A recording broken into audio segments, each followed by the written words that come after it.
We've all come across certain communities online where it seems like unsavory and morally questionable characters can be found there more often than other communities. And ironically enough, the place where I find the most of these types of people is the Red Pill community. A sector of the internet that supposedly features the most morally principled personalities who espouse the religious virtue and traditional conservative values. You would have a hard time finding an influencer in the Red Pill community who isn't a flaming hypocrite and actually practices what they preach. And I can't think of a better example of this to start off with than Sneako. His career originally started by making more artsy-fartsy, higher quality YouTube content, which basically acted as his glorified diary where he'd address more philosophical topics that piqued his interest and were pertinent to his life. You can even see some elements early on of his more right-leaning perspective when he was dabbling in anti-SJW commentary back when it was more relevant. You're an empath, Vadem, autistic, ADHD, POC with trauma and lactose. It's society's fault you suck. It's never you.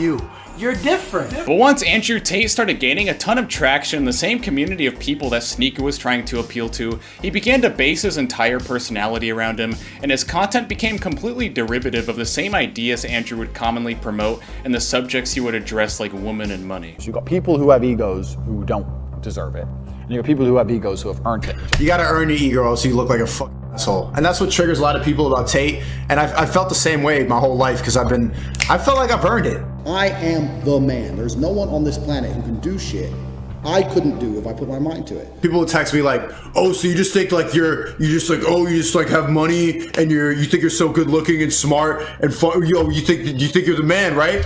And I'm like, yeah, I do. Now that a lot of people are finding this, they're saying, "Why are you just copying Tate?" The prepubescent fan base of Andrew Tate and his orbiters like Sneako like to portray them as the arbiters of profound wisdom and based red pill knowledge, when in reality the most they've ever done is promote some pretty basic life improvement strategies while at the same time saying the most socially abrasive and outlandish things that be the most conducive for headlines and online growth. I mean, the first time I ever heard about Sneako was when he was receiving a ton of backlash for being an ardent defender of the movie Cuties, which is pretty obvious why this take caused a lot of friction between him and pretty much every other sane person who uses the internet. I think their fans attribute a lot of reverence to their wisdom because they have probably never been exposed to a healthy environment where that advice would otherwise be considered common sense. These red pillars have essentially taken the place of their most likely absent father figures, which explains why their influence over them is so powerful and how they turned these impressionable kids into parrots for their ideology. The woman. What? We love women. We love women. We love women. But not like genders. Yes, sir. We love everything. No. All gay. Though it's debatable on how positive their influence really is, I would at least say it's better than what anyone on the other side of the spectrum has, like Destiny or Hassan or Vosh. A great man once said, "He who owns the youth gains the future." And the way Sneako tries to gain the youth is by conforming to whatever belief or trend is most effective at getting their attention. And this is affirmed when he shamelessly admits that he's no longer going to engage in red pill content only because it's declining in relevancy, and he announces to his audience that he's migrating into IRL streaming. IRL streaming is what I want to do now. Let's be honest, the red pill is dying. It's over. It's over because like there was a lot of hype around this, like, oh, the Matrix. Bro, how do we make it out? And then like there's this excitement, there's hype around it, and I got in at the right time, hit the wave at the right time. You know, I was red pill raging when the red pill was blowing up, so it was perfect. He then denigrates the same red pill ideology and content he's been building his brand around for the majority of his career, and insults his core audience for continuing to adhere to the same moral principles he's been espousing for years. You know, scream at a camera, wake up! Wake up! And then now like, okay, you know? Live life now. Can't be screaming at a camera about Satan every single day. You guys kind of get off on just seeing people like owning. It's like when you're 14 and you watch Ben Shapiro owns libs. Oh yeah, that college girl, stupid bitch. Yeah. You know what's really blue pilled and gay is just being a nerd who talks about red pill shit all day long. It's funny how religious texts will always say that being gay is bad. The gayest thing you could do with the internet, because there's so many possibilities, is argue with other nerds online about religion constantly. Gay people are gonna go to hell. Well, you're gonna go to hell because all you're doing is arguing for 4 hours straight with some nerds on Discord. You don't even know who that is. It's another dude and you're falling asleep on Discord debating the same talking points all day long, and you're still poor, and you still get no, and you still couldn't, even if you're waiting until marriage. It was also really weird to hear him use the word incel unironically. Like, I thought that was the type of demographic he was trying to appeal to. It's like not even anything improving about it. It's just WWE for nerd incels. He even goes so far as to mock the Muslim faith that he converted to ever since he transitioned into the red pill manosphere. The same faith that he would try to shoehorn into any instance where conservative politics were mentioned. Islam is really right about everything. You got to admit that. Islam was right about everything. They were right about temptation. They were right about the effects of sin.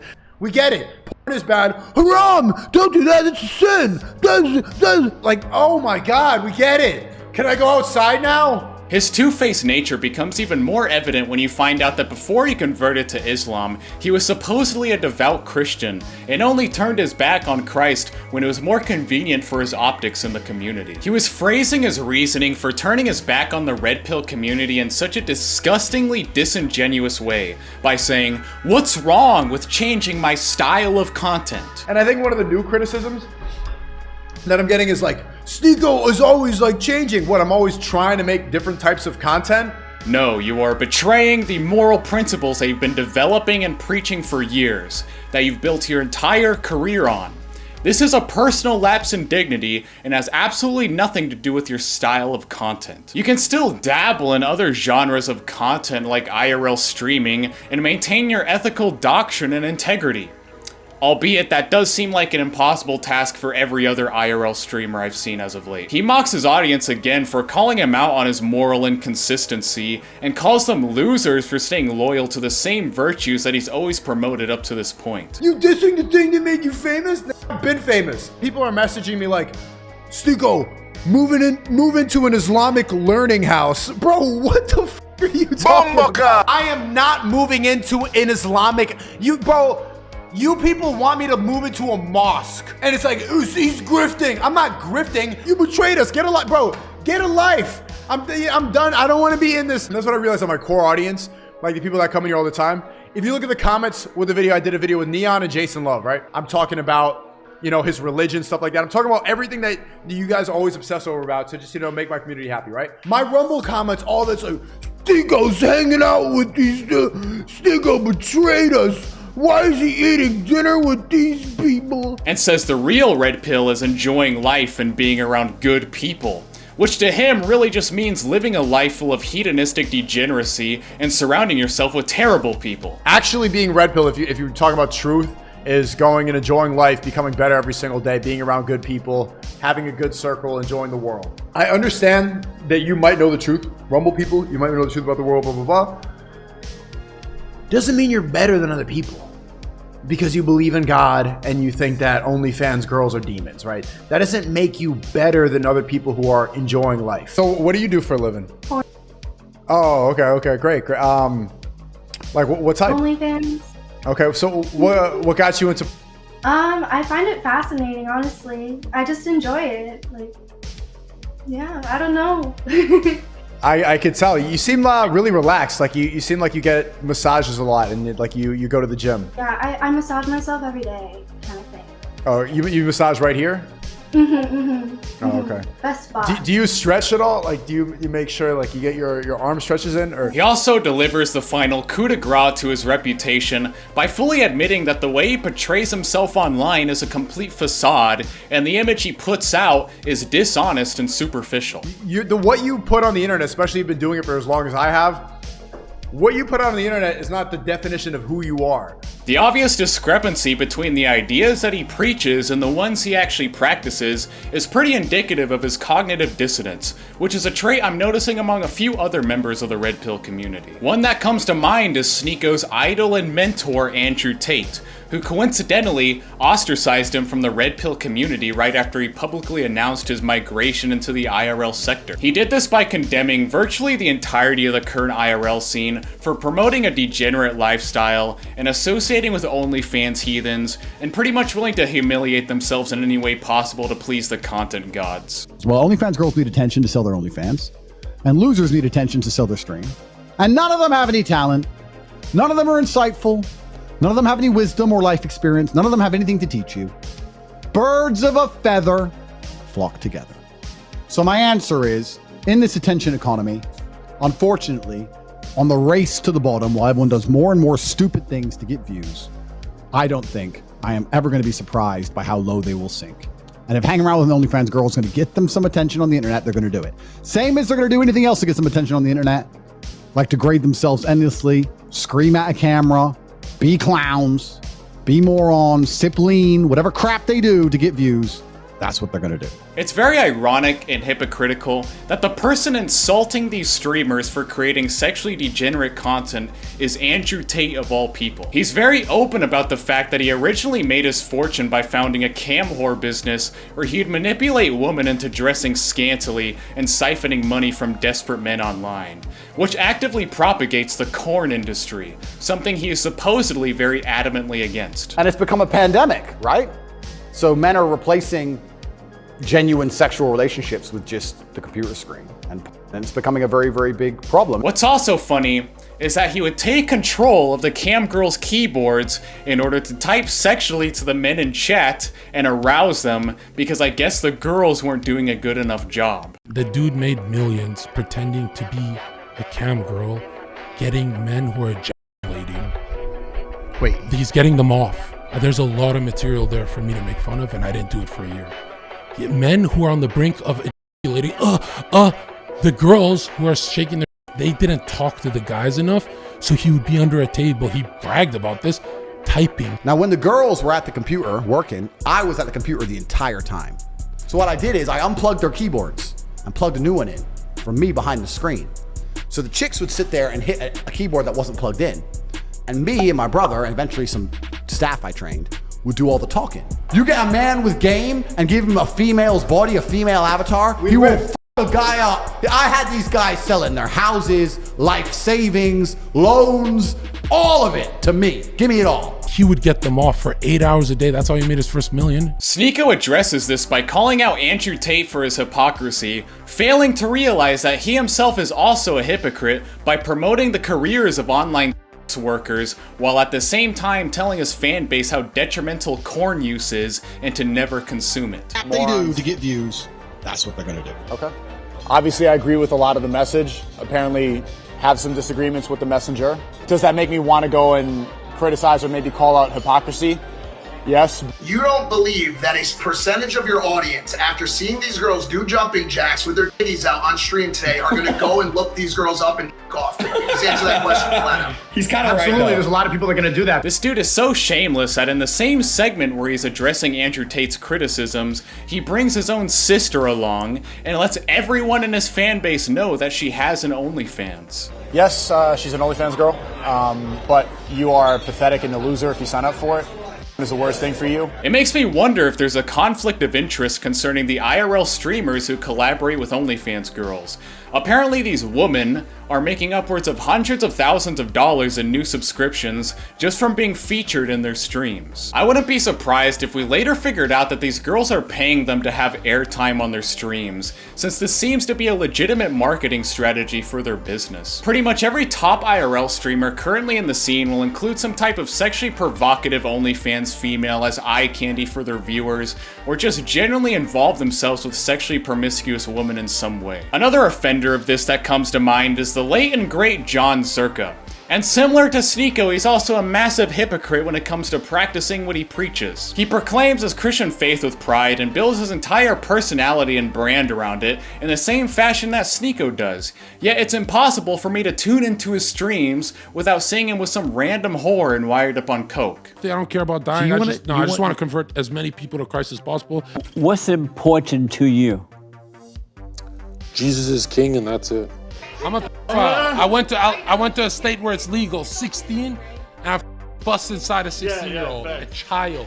I can recognize his value as a content creator and an entertainer. and I actually find a lot of the stuff he says and does on his streams really captivating as a viewer. Being entertaining and generating content for the plebeians to consume should always be the #1 goal of any content creator. It's the entire point of that occupation, and I have no problem with them trying to achieve that by any means necessary. But it just puts a sour taste in my mouth when I learn that the people on my screen who are engaging in the most degenerate behavior they can think of just to keep me watching are the same people that are supposedly leading the new generation with their fruitful conservative traditionalist wisdom. I just don't trust that these people will leave a more positive impact than a negative one on impressionable children. I can, in a way, respect other creators who are very transparent about their degeneracy and don't attempt to feign moral superiority over anyone with religious doctrine like these other people do. The first person that comes to mind who has no shame about their depravity is, ironically enough, one of Andrew Tate's friends, Adin Ross,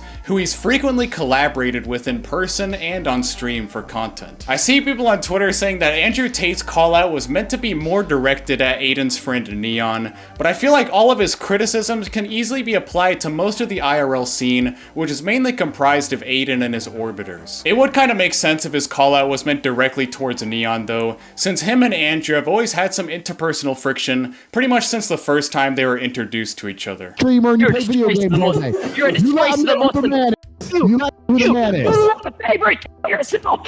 You we're in house arrest, you loser. You and your dirty ass brother. Him too. Dumb. Look at you just sitting there, you bald refugee.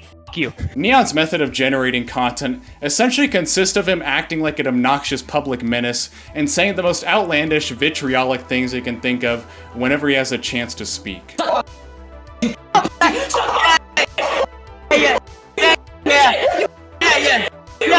No? Yo, at least y'all are honest, bro. Thank you for the sub. I heard you were saying the N-word. Oh! The N-word? No. Oh my God. Say it. I'm not gonna say it on God. Say it. Say it. Oh my God. It's obviously working very well for him at this point, since he's probably averaging the highest amount of concurrent viewers of virtually anyone who even has their foot in the IRL streaming space. Unlike N3on though, whereas the personality he puts out online is just a superficial persona and he's just acting, fouseytube isn't acting. Fouseytube is the real deal when it comes to being an obnoxious maniac and saying the most downright autistic things you'll ever hear anyone on these platforms say in front of a camera. I'm over here, I swear to God. I swear to God, you pull up to my house right now, I'll stick a knife 10 feet in your throat. I literally slice it down to your and chop it off. Yes, this is a goddamn threat. I'll kill you. I'm starting to feel like a maniac. Yes. Go in the bathroom. I want you to see if your balls dropped. When I was 13 years old, I went into the bathroom. I swear to God, I'm taking a piss. All of a sudden, I feel something hitting my legs. I came home and I started humping a toy leopard with Miss Congeniality on the TV. And I got told that if I do that again, I worship the devil. First time. This is the second time I've come with somebody other than the toy leopard since my mom caught me. The second my piss touched her like this, that's what happened. And then we had sex. I in 10 seconds. Please, I'm out, bro. Let him leave. Fun fact, I'm 33 and I do have to take Viagra because I suffer from premature ejaculation, buddy. He is a completely unfiltered fountain of psychotic mania, and it makes for some of the best IRL content I have ever seen since the golden age of Ice Poseidon. I would go out on a limb and say that he acts as a spearhead of the current IRL scene and single-handedly repopularized the genre just from the content value of his eternal manic episode. Dog, I'm live streaming. I'm the most famous guy on the internet right now. I literally told him, if I see you, I'm sticking a knife 9 inches in your neck and I'm sliding it down your penis. Y'all are, I'm suing all y'all. My life is in danger and you arrest a Palestinian Muslim who's viral? Are y'all dumb or are you stupid? Do you like your job? Hey, free Fousey! People know about Palestine because of me. People know about Islam because of me. I'm a fucking threat to this industry. I got a big penis. It could hurt you a lot. Pretty much any normie IRL streamer you can think of has somehow networked their way into appearing on his streams and collaborating with him because they all recognize his unmatched entertainment value. I think every few years or so, his bipolar cycle will reach a climax, which leads to him inadvertently creating some of the most memorable, legendary moments in live streaming history. Anyways, Drake, I'm trying to find you because I want to invite you to my July 15th show tomorrow, free at the Greek Theater. It's a concert to celebrate love after the World Cup. I need your energy, Drake. This is energy. Energy. Got a lot of energy. Got a lot of people trying to jam me in this energy, trying to take away from an Arab. Get back in the car. Whoa. Okay, sorry. Similarly to the other red pillars I mentioned previously, Fousey is also pretty unfaithful to his religious doctrine when it comes to succumbing to promiscuity whenever the chance presents itself. Despite him claiming that he's a devout Muslim and neurotically mentioning that every few sentences, Alhamdulillah, I'm dying as a believer in Islam. Ashan, I prayed, Mama, Alhamdulillah. Prophet Yusuf, sallallahu alaihi. I'm glad you're freed, Alhamdulillah. Inshallah! He doesn't hesitate to sin when a random dirty infidel worker offers him haram in an airport bathroom while he's on stream. The optics here are especially bad because she mentions being a victim of human trafficking right before Fousey openly pays her $300 and then proceeds to tell the whole world that he just joined the Mile High Club after she was done providing him with her services. Hey, to everybody who's sitting here like, oh my god, you kissed her, da-da-da. This woman was involved in sex trafficking. The guy who manipulated her and brainwashed her is a piece of f***ing shit and deserves to die. So yes, I sent her $300 so she can start removing her tattoo and see her kids this weekend. I'm against that. I'm a sex addict. A lot of the women that I used to get handjobs from were sex trafficked. I just joined the Mile High Club. You got more money? How much? $2,495? Let's get it. I'm not a good person. I'm not a good person. I will not be talking to disgusting women. I will have one woman after we are married. And my mom accepts, and her mom accepts. That's all. I'm sorry. This incident led to a circular timeline scenario where he had a hysterical meltdown at Keemstar again in the exact same way that he did in July 15th of 2018. First of all, you're bringing up so much old shit that I don't even because it's unhealed trauma, Keem. You made me want to kill myself. That what you put into my head made me want to kill myself. This was all because Keemstar tried to confront him on his depravity and get all the details in order. And I guess Fousey's defense against this wasn't to clarify the situation with facts or admit his wrongdoing, but to instead chimp out and scream at him like a psycho and deny anything ever happened. You just posted a Twitter response, and in your video you said I called you to say I f***ed the woman in the bathroom. On my mom's goddamn life, I didn't f*** this woman. Well then you lied to me. I don't know. I talked to you for 1 minute and I go, why is everyone hitting me up saying that Fousey's going crazy and this and that? Because I'm getting hit up by fans and YouTubers. And you say to me, listen, Keem, I'm just playing the July 15th character. I'm good. And by the way, Keem, I just f***ed the girl in the bathroom. And you were geeking about it. I was like, right on, man. All right, I'm going to let you go. You're trying to make it seem like I'm having a manic episode. No, I'm not. No, I'm not. Why are you accusing me of that? That's out of left field. No, I'm not. You tweeted it today, you dumb. Are you talking in this moment? About my fucking mental health. It was the most insufferable and unproductive conversation I have ever had the displeasure of listening to. But at the end of the day, it did make for some good content.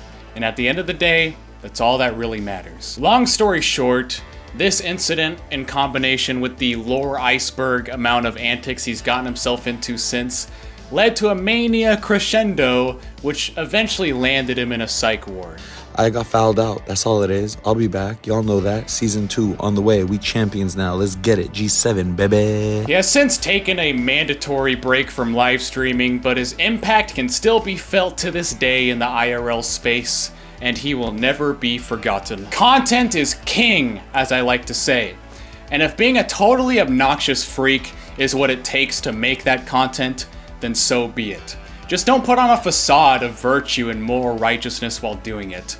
At least be forthcoming about your unforgivable degeneracy. Anyways, that's gonna be it for this one, guys. Make sure to join the Discord, like and subscribe, press the join button, click everything, alright?